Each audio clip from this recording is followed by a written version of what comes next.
السلام علیکم ورحمۃ اللہ وبرکاتہ۔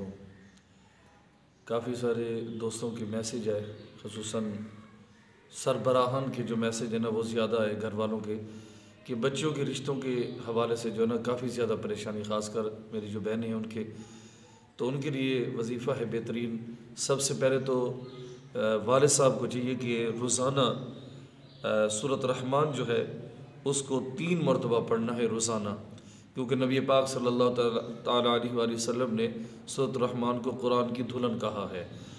تو اس کے علاوہ سورۃ یاسین شریف کی آیات جو ہے نا، انما امرہ اذا اراد شیئا ان یقول له کن فیکون، اس آیات مبارکہ کو ایک تسبیح یعنی فجر کی نماز کے بعد اس کی ایک تسبیح کرنی ہے۔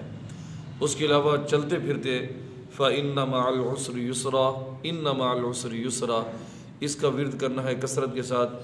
یہ جو آخر والا وظیفہ ہے پریشانی دور کرنے کے لیے بھی بہترین عمل ہے، اس پہ عمل کریں اور اس پیغام کو بھی عام کریں تاکہ صدقہ جاریہ ہو، اللہ کو جزا دے۔